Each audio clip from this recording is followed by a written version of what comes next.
India एक देश जहां हम खुद को एक बोलते हैं, लेकिन एक जगह ऐसी भी है जहां लोग अपने ही देश में दुश्मन बन गए हैं। मणिपुर, यहां सिर्फ राइट्स नहीं हुए, यहां एक सिविल वॉर जैसा ब्रेकडाउन हुआ है। घर जल गए, मंदिर जल गए, चर्च जल गए और सबसे ज्यादा भरोसा जल गया। एक स्टेट दो हिस्सों में टूट गया और सबसे शॉकिंग बात, यह सब एक दिन में नहीं हुआ, यह धीरे धीरे पक रहा था और जब फटा तो पूरा सिस्टम एक्सपोज हो गया।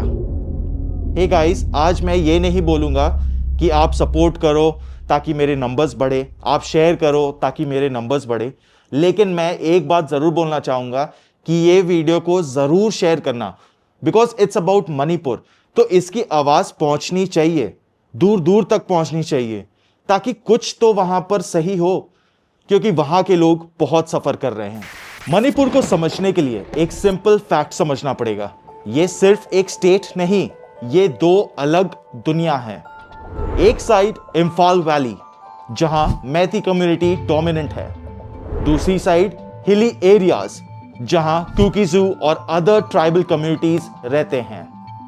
पावर वैली के पास है, लैंड प्रोटेक्शन हिल के पास है, और यहीं से शुरू होती है असली कहानी। मैती लोग पॉलिटिकली स्ट्रांग है, कुकीजू लोग कॉन्स्टिट्यूशनली प्रोटेक्टेड। एक तरफ कंट्रोल, दूसरी तरफ प्रोटेक्शन, और जब कंट्रोल और प्रोटेक्शन टकराते हैं तब कॉन्फ्लिक्ट पैदा होता है। 3 मई 2023 एक प्रोटेस्ट निकला, नाम ट्राइबल सॉलिडेरिटी मार्च। रीजन एक डिमांड, एक डिसीजन और एक डर। मैती कम्युनिटी को शेड्यूल्ड ट्राइब स्टेटस देने की बात थी। सिंपल लगता है? नहीं। इसका मतलब था लैंड एक्सेस चेंज होगा, रिजर्वेशन सिस्टम शिफ्ट होगा, पावर बैलेंस हिल जाएगा। और ट्राइबल कम्युनिटीज को लगा ये सिर्फ स्टेटस नहीं, हमारी जमीन और आइडेंटिटी पर अटैक है, जिसके चलते प्रोटेस्ट निकला, फिर स्लोगन्स आए, फिर पत्थरबाजी हुई, फिर आग लगाई गई और फिर मणिपुर थम गया। इसके बाद जो हुआ वो राइट नहीं था, वो सिस्टमैटिक कोलैप्स था। विलेजेस आइडेंटिफाई किए गए, टारगेट किए गए और जला दिए गए। लोगों को नाम से नहीं, कम्युनिटी से पहचाना गया। तुम कौन हो, यह सवाल लाइफ और डेथ डिसाइड कर रहा था। और फिर एक स्टेट 2 पार्ट्स में डिवाइड हो गया। एक साइड मैती कंट्रोल्ड एरियाज, दूसरी साइड कुकी डोमिनेटेड एरियाज, बीच में डर। पूरे हाईवेज ब्लॉक हो गए, सप्लाई चेन्स टूट गए, लोग अपने ही घर वापस नहीं जा पा रहे थे। अब नंबर सुनो, क्योंकि कभी कभी नंबर्स ही सबसे ज्यादा दर्द देते हैं। 260 से अधिक लोग मारे गए, 60,000 से ज्यादा लोग अपने ही घर छोड़ने पर मजबूर हो गए हैं। और यह सिर्फ स्टैटिस्टिक्स नहीं है, यह 60,000 लोग अपने ही देश में रेफ्यूजी बन गए हैं। रिलीफ कैंप्स भर गए, सैनिटेशन खराब हो गया, मेडिकल फैसिलिटीज ऑलमोस्ट जीरो है, बच्चे स्कूल नहीं जा रहे और फैमिलीज बस सर्वाइव कर रही है। सबसे बड़ा सवाल, यह सब रुक क्यों नहीं पाया? जब पहली आग लगी तब उसे बुझाया क्यों नहीं गया? रिपोर्ट्स कहते हैं लॉ एंड ऑर्डर कोलैप्स हो गया था। सुप्रीम कोर्ट ने खुद बोला एब्सोल्यूट ब्रेकडाउन। और एलिगेशंस ये भी आए कि सिस्टम न्यूट्रल नहीं था। कुछ लोग बोलते हैं स्टेट ने एक साइड को प्रोटेक्ट किया, कुछ लोग बोलते हैं सेंट्रल रिस्पॉन्स लेट था। सच क्या है?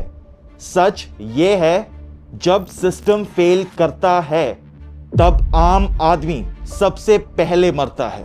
हर कॉन्फ्लिक्ट का एक ऐसा चैप्टर होता है जहां इंसानियत हार जाती है। मणिपुर में भी हुआ। वायलेंस सिर्फ घर तक नहीं रुका, वो लोगों के शरीर तक पहुंच गया। ऐसे इंसिडेंट सामने आए जिन्होंने पूरे देश को हिला दिया। और सबसे डिस्टर्बिंग बात, कई केसेस में एक्शन लेट था, बहुत लेट। एक वायरल वीडियो ने पूरे देश को शॉक किया और तब लोगों ने पूछा, ये सब पहले से हो रहा था तो सिस्टम चुप क्यों था? टीवी पे तुम सिर्फ हेडलाइंस देखते हो, लेकिन ग्राउंड पे लाइफ कुछ और है।